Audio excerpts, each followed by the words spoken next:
여러분 잘 오셨습니다. 또 유튜브 방송 들으는 우리 성도 여러분 반갑습니다. 지난 간밤에 저는 얼마나 마음이 무거웠는지 모릅니다. 주말만 되면 뉴스 시간에 방송을 통해서 교회 못 가라고 하도 그러니까 아유 내일 성가대는 할 수 있을까. 여러분 문자들 받으셨어요? 괜찮다고 오라고 공고하고 그럼에도 불구하고 얼마나 마음을 졸이고 있었는데 여러분의 얼굴을 보니까 마스크에 가려 있어서 눈이 더 똑똑히 보이는데 눈만 잘 보이는데 주님을 뵙는 것처럼 반갑습니다. 정말 너무 고맙습니다. 우리가 이렇게 함께 예배하는 것이 하나님 나라를 세워가는 것이고 교회를 지키는 것인데 오늘 여러분의 그 담대한 믿음으로 우리 교회가 더욱 든든히 서가게 될 줄로 믿습니다. 지난 주간에 우리 이웃교회 장로님 두 분이 저희 교회를 방문했습니다. 그래서 저하고 여러 가지 대화를 하고 이분들이 돌아가시면서 우리 저기 사과밭에 사과를 하나 따드세요 그랬더니 사과를 탁 따는데 이분들은 제일 크고 좋은 걸 따더라고. 그리고는 탁 이렇게 물고 가시면서 야 너무 신기하다. 내 평생에 처음 있는 일이다. 이건 너무너무 멋있는 추억이다. 그러고 가시더라고요. 우리 성도들은 지난주에 다 따서 드시라고 해도 내가 포고 가서 못했는데 오늘은 하나 따 드세요. 먹을만 합니다. 또 이렇게 하나의 추억을 만들고 교회 마당에 이제 사과 하나 따먹고 행복해하는 것, 이 또한 즐거운 일 아닙니까? 또 이거 드시고 나면 여러분 틀림없이 이번 주간에는 누구를 만나면 그런 이야기 할 거예요. 우리 교회 마당에 사과를 하나 따먹었는데 이게 참 맛이 아주 괜찮더라. 그럼 진짜냐 와봐. 이렇게 또 한번 우리가 대화하고 자랑할 수 있는 기회가 있는 것 또한 즐거운 일입니다. 그래서 이 침침하고 마음이 무거운 때에 아가서 성경에 보면 사과로 내 마음을 시원케 하라 그랬는데 여러분의 마음이 좀 시원케 되는 주일이 되기를 축복합니다. 저는 요즘 이 코로나19 가운데서도 우리 행복원산 송포교회를 생각하면 너무너무 감사하고 고마운 것이 우리 교회가 초대교회의 모습을 그대로 재현하고 있다는 거예요. 여러분 초대교회 1세기 교회는 어려웠잖아요. 먹는 것이 너무 힘들었습니다. 그래서 교회 왔다가 돌아갈 때 먹을 것 없습니다. 너무너무 다 먹고 살기 어려운 시대니까 이분들이 교회에 올 때 자기들의 형편에 맞게 이렇게 떡을 가지고 와서 빵을 가지고 와서 예배를 마치고 나면 이렇게 다 나누어서 함께 먹었습니다. 그래서 그들은 모일 때마다 떡을 떼며 이런 표현을 쓰고 있습니다.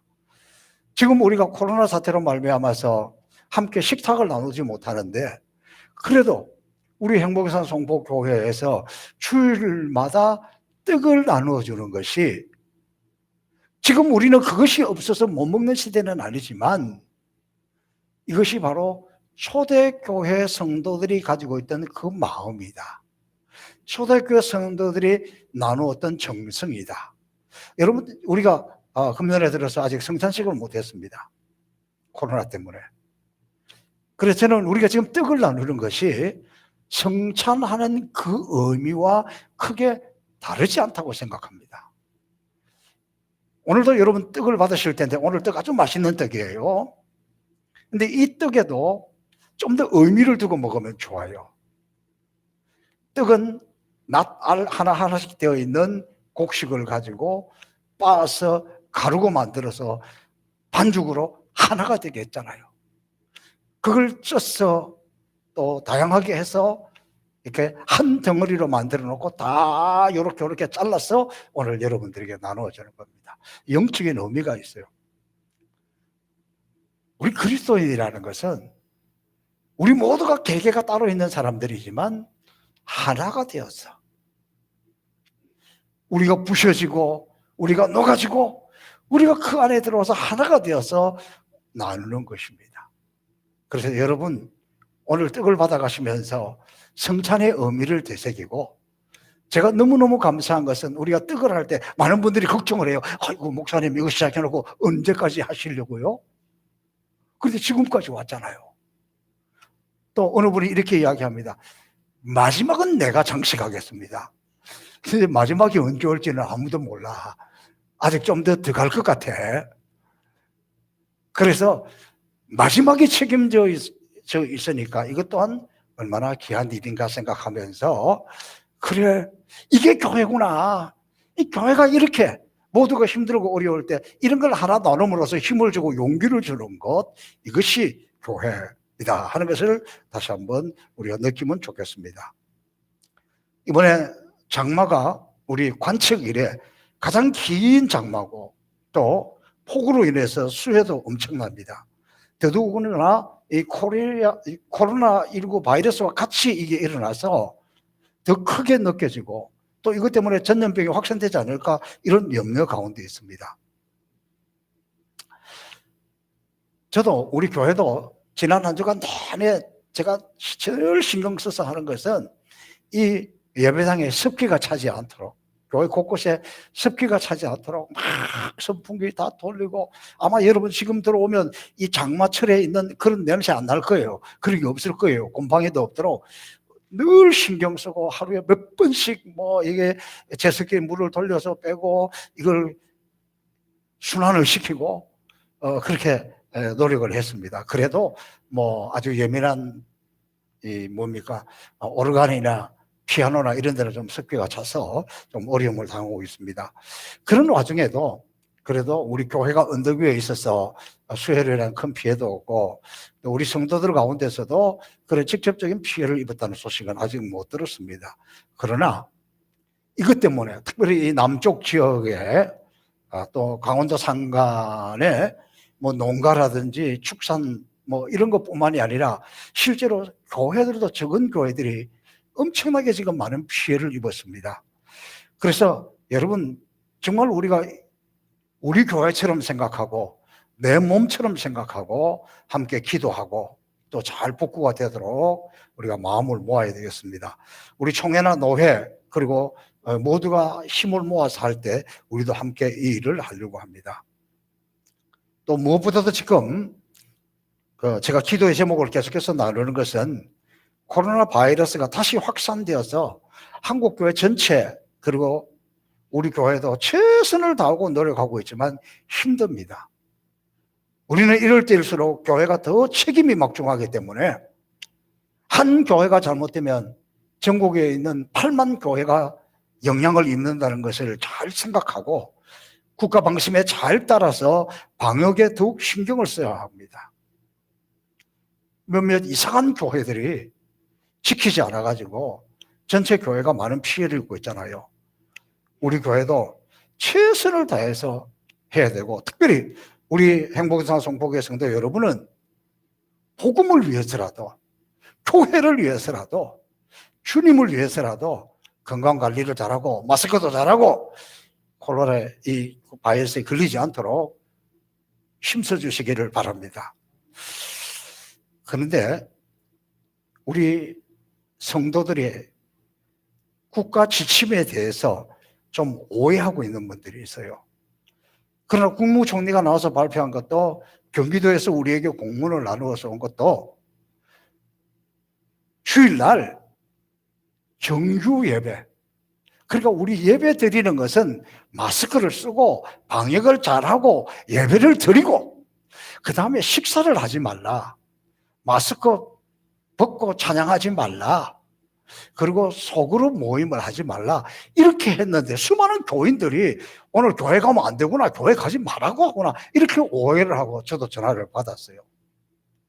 그럼 오늘 오신 분들은 대체로 간이 좀 큰 분들이고 믿음의 담력이 큰 분들입니다.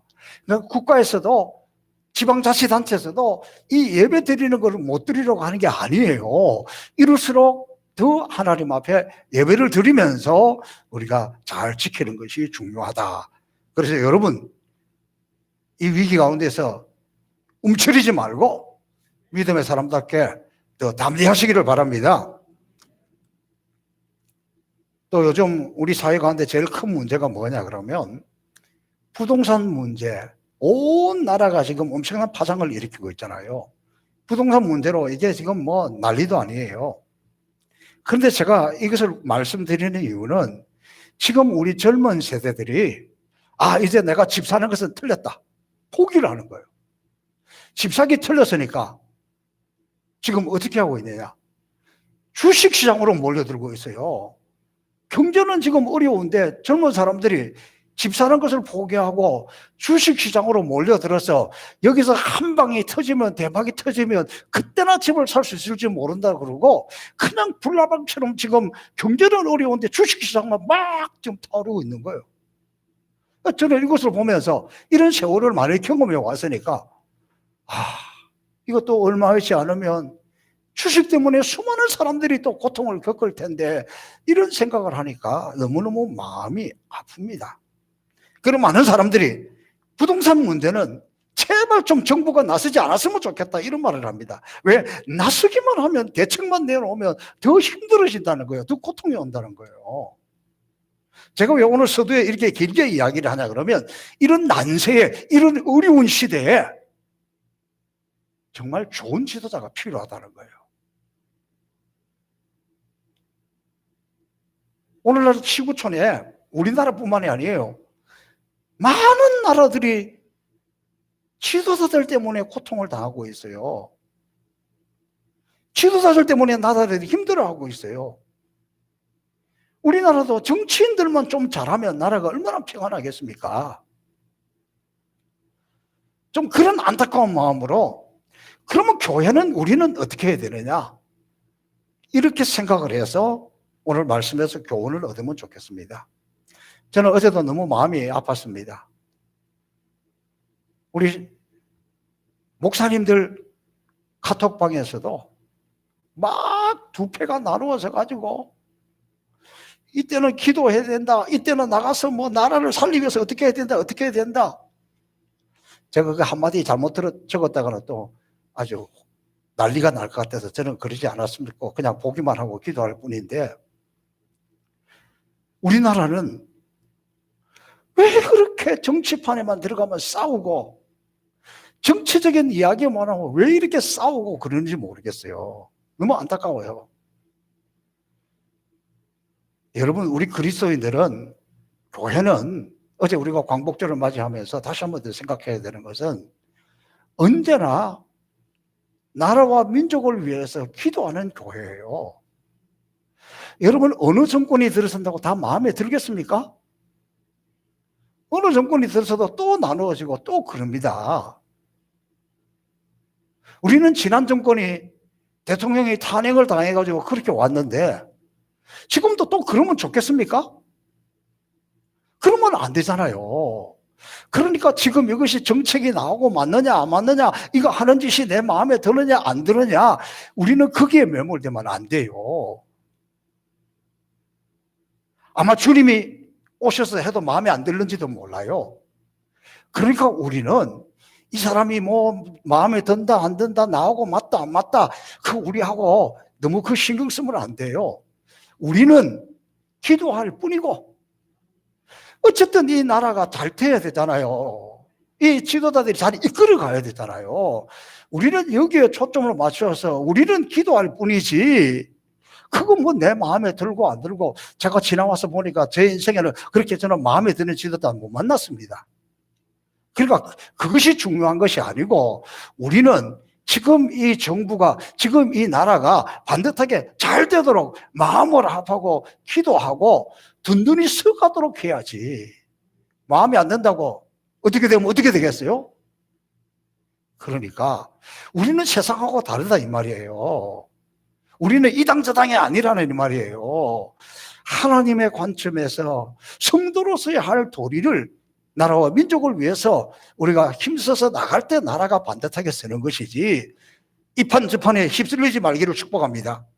자, 그런 마음으로 하나님 정말 우리에게 좋은 지도자를 주세요. 진짜 좋은 지도자가 누구냐? 바로 느헤미야가 우리 가운데 본을 보여주고 있다는 거예요.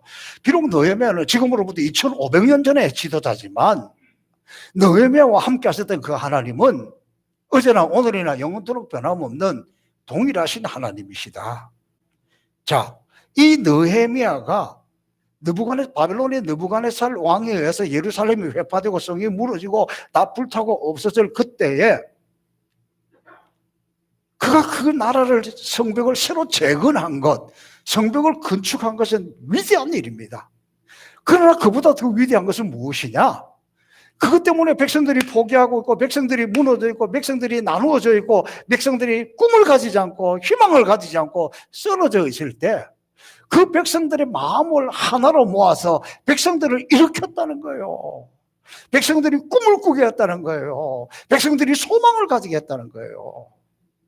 그것이 중요한 일입니다. 자, 이렇게 느헤미야가 이 일을, 성벽 재건한 일을 했을 때 그가 첫 번째 했던 일이 뭐냐? 기도로서 사람의 마음을 움직이는 일을 했던 것입니다. 저를 한번 따라하겠습니다. 기도로서 사람의 마음을 움직이라. 기도로서 하나님의 마음을 움직이라. 그러고 보니까 하나님을 움직이는 것도 사람을 움직이는 것도 느헤미야는 기도로서 했다는 거예요. 아이고, 또 기도하는 소린가. 여러분, 기도 쉽게 생각하지 마세요. 지금 기도해야 된다는 걸 모르는 사람이 누가 있습니까? 그런데 하십니까? 기도는 이론이 아니잖아요. 아니, 뭐 언제든지 마음먹으면 하지. 천만에. 제가 목회하면서 보니까 기도하는 것보다 어려운 일이 없어요. 아니, 뭐 그 기도하면 되죠. 해봤어요? 오늘 느헤미야를 우리에게 그걸 가르쳐 주는 거예요. 그가 지금 이 일을 시작하려면 제일 먼저 아닥사스다 왕을 만나러 가야 되는데, 그 왕을 만나러 가기 전에 그가 했던 일은 먼저 하나님 앞에 기도하는 일이었다는 거예요. 자, 이 느헤미야는 아닥사스다 왕과 아주 척근에 있는 사람입니다. 굉장히 자주 만나는 사람이고 굉장히 식사를 늘 같이 하는 사람입니다. 그럼에도 불구하고 그가 왕에게 자기의 소원을 아뢰을 때, 자기 이야기를 할 때에 그냥 하지 않았어요. 아니, 뭐 쉽게 생각하고 이야기하지 않았어요. 그는 오히려 성경의 기록을 보면 이 아닥사스다 왕이 쉬운 사람이 아니기 때문에 더 그랬어요. 어느 날 그가 왕 앞에 갔는데 왕이 보더니, 야, 너 얼굴이 왜 그렇게 근심이 가득 찼어? 그때 느헤미야가 뭐랬습니까? 두려워했다 그러잖아요. 두려워했다고. 그냥 왕이 단지, 너 왜 이렇게 걱정이 가득 차 있어? 너 건강했잖아. 너 병이 없었는데 왜 이렇게 걱정하고 왜 이렇게 수심이 가득 찼어? 이 이야기가 그냥 보통 사람 우리가 걱정하는 듯한 이런 이야기가 아니에요. 당시에는 왕 앞에서 이런 모습을 보면 날아가요. 그러니까 두려워했던 거지. 그러면은 늘 신하들은 왕 앞에 기쁨조가 되어야 되는 거예요. 기쁜 모습을 보여야 되고 좋은 모습을 보여줘야 되는데 왜 이렇게 얼굴에 수심이 가득 차게 되었습니까? 왜 얼굴이 이렇게 안 됐습니까? 그는 기도하느라고, 금식하느라고 그랬습니다. 그는 지금 하나님 앞에, 하나님, 내가 무엇보다도 먼저 왕을 만나야 되고 왕의 마음을 움직여야 되는데 내가 왕의 마음을 움직여서 하려고 하는 이 일을 왕이 좀 동의할 수 있도록 하나님 나 좀 도와주세요. 그 마음을 준비시켜 주세요. 그러면서 왕의 마음을 움직이게 해달라고 기도한 것이 지금 이 모습이에요. 중국에 선교의 아버지라고 불리는 허드슨 테일러라는 유명한 선교사가 있습니다. 이 허드슨 테일러가 참 중국 사람들의 마음을 잘 감동시키고 아주 선교를 참 잘했습니다. 그랬더니 다른 한 선교사님이 찾아와서 허드슨 테일러에게 이렇게 물어봅니다. 선교사님은 어떻게 해서 이 뗀 놈들한테, 이 말 안 듣는 이 사람들한테 어떻게 대화를 하고 어떻게 이 사람들이 복음을 전하고 어떻게 이 사람들이 이렇게 움직였습니까? 그 비결을 좀 가르쳐 주세요. 이렇게 물어봅니다.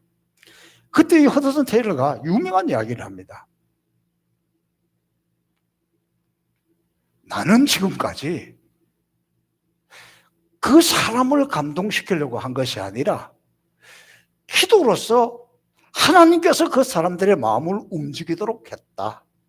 기도로서 사람을 변화시키려고 한 것이 내가 나선 것이 아니다. 그러니 당신도 이 사람들에게 복음을 전한 것, 이 사람들을 변화시키는 것, 이 사람들에게 감동을 주는 것은 기도로서 하나님의 마음을 움직이고 기도로서 사람들의 마음을 움직여야지 우리 힘으로는 안 된다고 가르쳤습니다.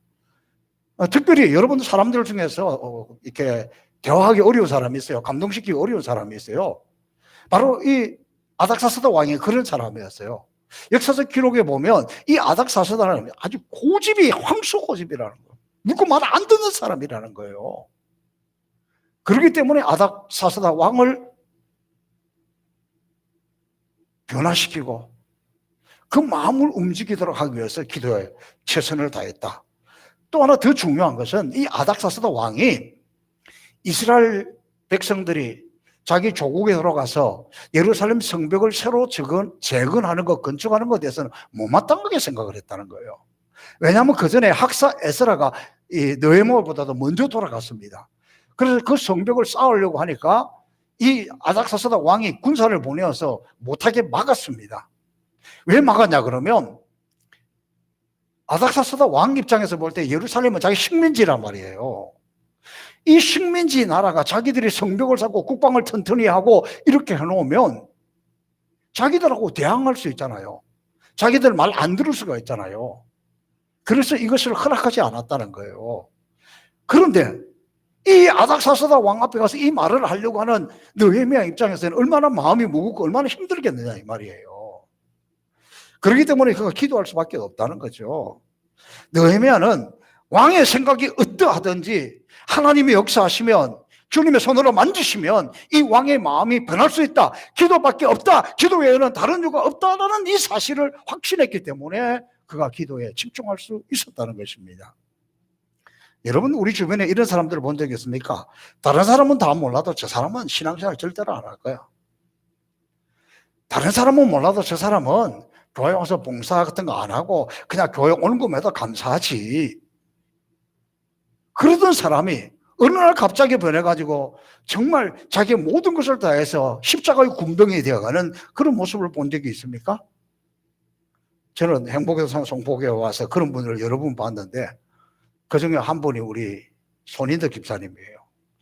여러분 지금은 보니까 막 그냥 즐겁게 충성하고 봉사하는 것 같지만 손 집사님이 저보다 먼저 송포교인이에요. 제가 오니까 그때도 있더라고요.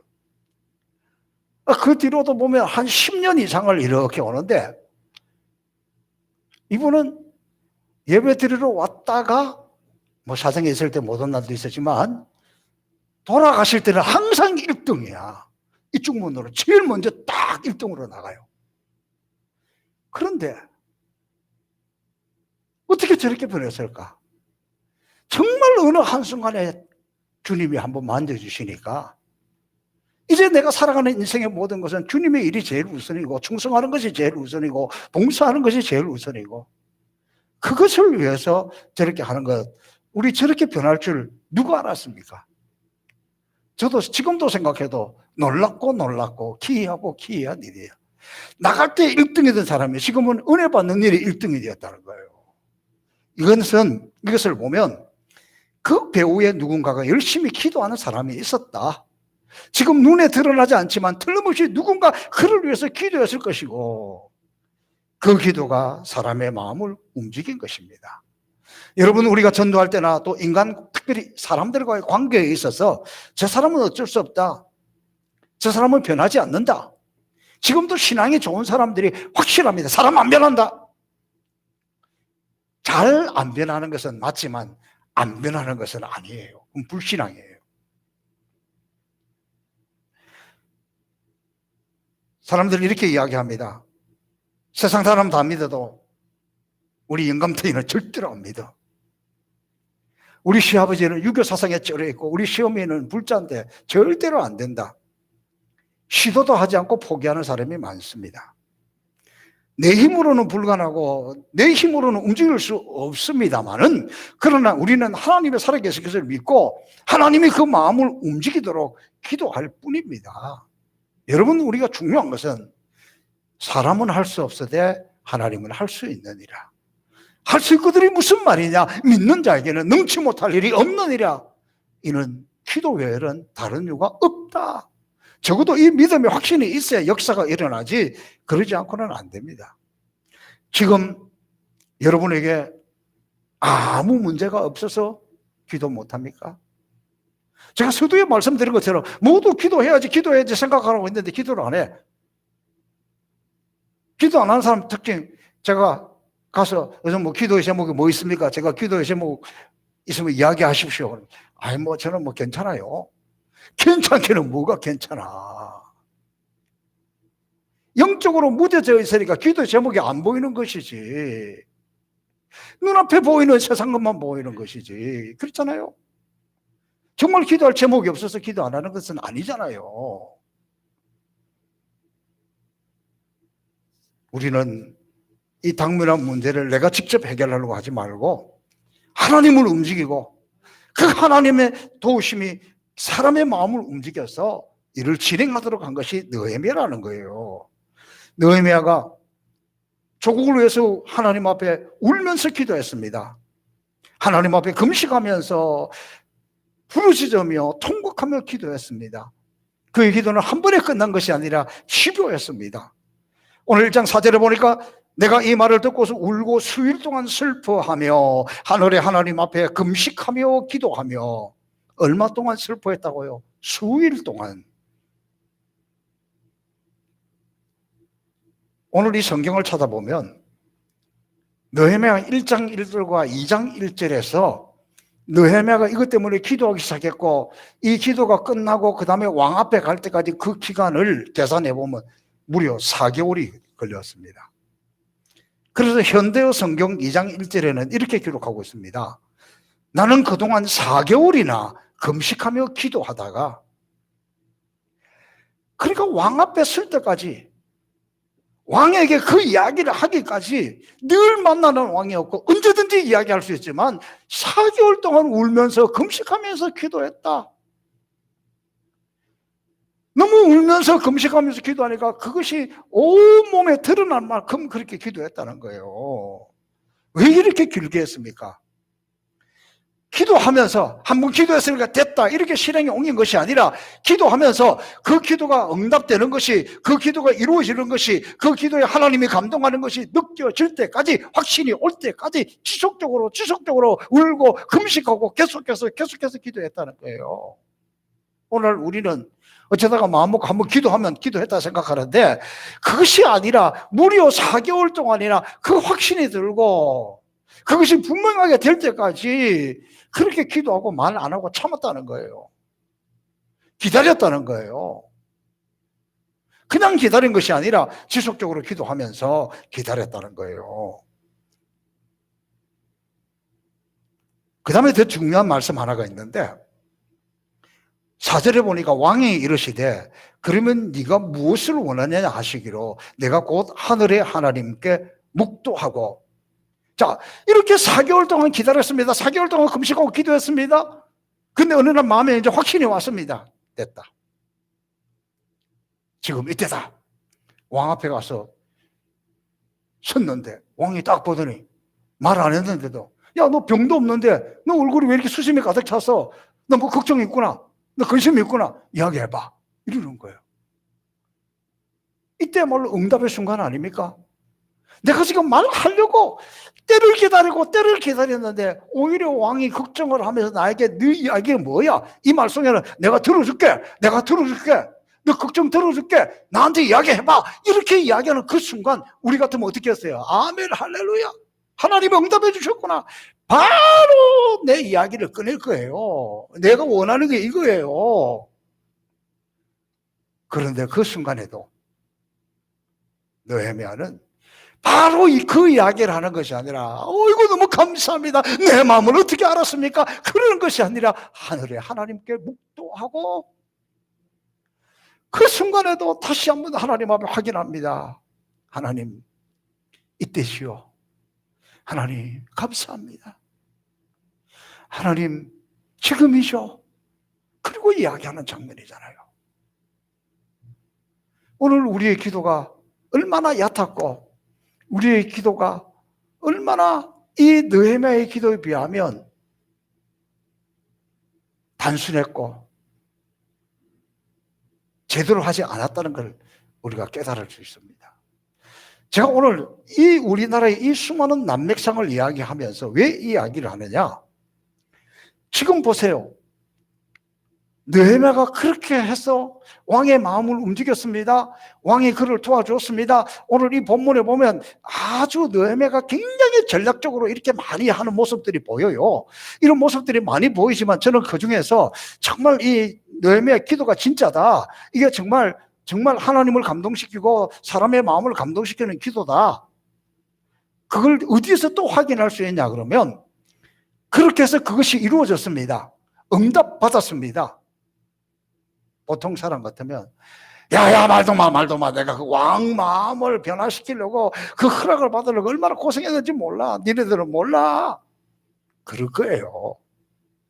그런데 이 일이 이루어지는 장면을 보고 느헤미야가 고백하고 있는 것은 무엇이냐 그러면 내 하나님의 선하신 손길의 도움으로, 내 하나님의 선한 손의 도움으로. 그러니까 자기 힘으로 하고 자기 생각으로 하고 자기 판단을 할 때 이걸 못 깨달았어요.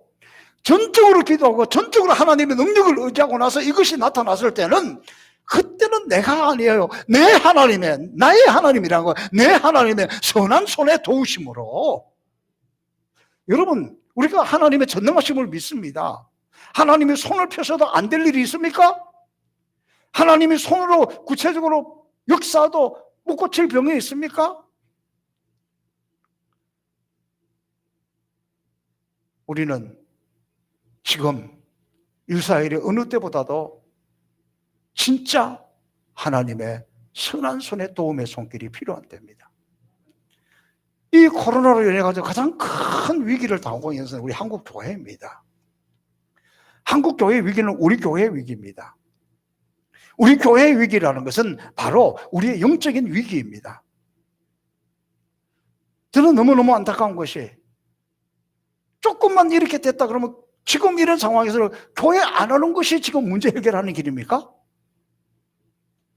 교회만 안 가면 안 걸립니까? 우리 생각이 왜 이렇게 됐는지 모르겠어요. 정부에서도 예배는 드리라 그러고 있잖아요. 그러니까 이럴 때는 우리가 하나님 앞에 와서 하나님을 의지해야죠. 이게 얼마나 위기인 줄 우리는 모르고 있고, 이게 얼마나 위기인데도 우리는 태연하다면 앞으로 우리 가운데 다가오는 어려움들은 우리는 어떻게 극복할 수 있겠습니까? 이거는 내가 아니라 지금 우리는 나라와 민족을 위해서도 기도해야 되고, 코로나 퇴치를 위해서도 기도해야 되고, 수혜당한 분들을 위해서도 기도해야 되고, 교회에 하나님 재정의 기름을 부어주세요. 이것도 특별한 기도의 제목이고, 가정마다 기도의 제목이고, 너무너무 기도의 제목이 많은데, 너무너무 기도할 것이 많은데 내 손으로 할 수 있는 거 별로 없어요. 지금이야말로 내 하나님의 선하신 그 손길, 하나님의 손길, 하나님의 손, 그 도우심이 필요할 때라는 거예요. 하나님의 손이 도우시면 성경에 전염병에 물러가는 것도 그 백성들이 하나님 앞에 와서 엎드려 회개하고 기도하면 하나님은 이 문제를 해결해 주신다고, 그 땅을 고쳐주신다고 약속하셨잖아요. 여러분의 가정은, 여러분의 사업은, 여러분의 자녀들은 그냥 포기하고 살 겁니까? 여러분이 정말 좋은 부모가 되고 싶다면 여러분의 자녀들을 위해서 기도하는 부모가 제일 좋은 부모예요. 여러분 자녀들이 마음대로 안 됩니다잖아요. 안 움직이잖아요. 여러분 아닥사스다 왕의 마음을 얻는 것보다, 아닥사스다 왕을 변화시키는 것보다 여러분의 자녀 마음 움직이기 더 어렵잖아요. 잘 모릅니까? 그거보다 더 어려운 거예요. 천하를 얻는 것보다 여러분의 자녀들의 마음을 움직이는 게 더 어려운 시대예요. 하나님의 손에 도움이 아니면 안 돼요. 하나님의 선한 손이 여러분의 자녀들을 만드시고 붙드시면 여러분의 자녀들은 반드시 축복의 인생이 될 줄로 믿습니다. 저는 우리 할아버지 하나님이 나의 하나님이고, 우리 할머니 하나님이 나의 하나님이고, 우리 할머니 할아버지뿐만 아니라 우리 어머니 아버지 우리 부모님들이 하나님이 나의 하나님입니다. 우리 부모님들, 우리 할머니 할아버지 기도 응답을 우리 부모님이 기도한 것을 들으시고 내가 지금 여기 서 있다는 것을 저는 확신합니다. 저는 분명히 정말 우리 할머니 할아버지 우리 어머니 아버지 이분들의 기도 때문에 내가 여기 서 있다는 걸 확신합니다. 아마 우리 자녀들도 우리 할머니 할아버지 우리 조상들의 기도 덕분에 여기까지 왔다, 그거는 확신할 거예요. 그런데 우리 엄마 아빠 기도 때문에 내가 여기 있다, 그건 제가 솔직히 자신이 없습니다. 나는 목사로서 우리 자녀들이 볼 때에 우리 아버지는 기도에 목숨을 걸고 정말 그 기도 때문에 교회뿐만 아니라 우리도 여기까지 왔다, 그렇게 말할 수 있을까? 자신 없습니다. 솔직히 부끄럽습니다. 우리 어머니 아버지는, 우리 할머니 할아버지는 그렇게 해왔는데 저만 그렇습니까? 여러분 어떻게 갑자기 그렇게 기도를 많이 하셔서 당당한 모습이에요? 저는 부끄러워요. 전 자신 없어요, 솔직히. 오늘 우리 가정도 우리 교회도 우리가 다른 어떤 전략, 어떤 무엇보다도 진짜 내 하나님의 선한 손에 도우심이면 되는데, 하나님의 선한 손에 도우심을 힘입기 위해서는, 하나님의 손이 움직이기 위해서는, 우리가 기도하고 있는 그 사람의 마음을 움직이기 위해서는 기도 외에는 없는데, 우리가 너무 회피하고 있고 우리가 너무 아니라고 마음은 어린데 이게 입으로 나오지가 않은 거예요. 모처럼 기도하려고 마음 먹으면 전화 오고, 모처럼 기도하려고 또 마음 먹고 있으면 밥 먹으러 가자 그러고, 또 뭐가 생기고 그러다 저러다 모르게 어쩔 수 없이 왔다. 죽는 날까지 항상 그래요. 그러니까 어떻게 해야 된다는 거예요. 오늘 이 느헤미야의 모습을 보면서 결국은 기도가 사람을 움직이고 기도가 하나님을 움직이고, 그렇게 매달린 사람만이 내 하나님의 선한 손에 도움의 손길을 입을 수 있다는 거예요. 여러분 자녀들 그냥 내버려둬도 이제 다 괜찮습니까? 지갈 길 알아서 다 잘할 것 같습니까? 지금 괜찮아도 내일 모르잖아요. 지금 건강해도 내일 모르잖아요. 그렇기 때문에 적어도 우리는 다른 사람은 그만두고 우리 자녀들이, 우리 아들, 딸들이 내가 그래도 이만큼 된 거는, 내가 그래도 여기까지 온 거는 아버지 기도 덕분이고, 끝나야 되는데 왜 아멘을 안 해요? 아멘을 계속 할 거요? 적어도 여러분의 자녀들이 그래도 내가 여기까지 온 것은 우리 엄마 기도 덕분이고 우리 아버지 기도 덕분이다, 그래서 내가 여기에 서 있다. 오늘 저도 여러분도 우리 온 성도들의 간절한 소원, 너무 멀리 갈 것도 없고 적어도 우리 아들이, 우리 딸이 우리 엄마 기도 덕분에, 우리 아버지 기도 덕분에 내 하나님의 선한 손이 나를 이렇게 붙들고 있다, 그렇게 고백할 수 있기를 주님의 이름으로 축복합니다. 살아계신 아버지 하나님 감사합니다. 하나님의 손이 우리 붙들고 있음을 미처 느끼지 못하고 살았던 어리석은 영적으로 무지한 백성들임을 고백합니다. 지금까지 지내온 것 주의 크신 은혜고, 하나님의 은혜로 여기까지 우리 왔던 것을 고백합니다. 하나님, 지금 우리가 살아가는 이 삶이, 이 인생이, 이 모든 상황이 내 하나님의 선한 손길이 미치면, 내 하나님의 선한 손의 도우심이 아니면 해결할 수 없는 위중한 가운데 있습니다. 적어도 우리 자녀들이 우리 아버지의 기도, 우리 어머니의 기도 덕분에 내가 오늘 여기까지 왔다, 하나님의 은혜를 입었다 고백하기를 원합니다. 하나님, 우리의 영을 새롭게, 우리의 기도의 무릎을 새롭게 하여서 이 어려운 때 하나님을 의지하고 믿음으로 기도하는 종들 되게 하여 주옵소서. 감사하며 예수님 이름으로 축복하며 기도하옵나이다. 아멘.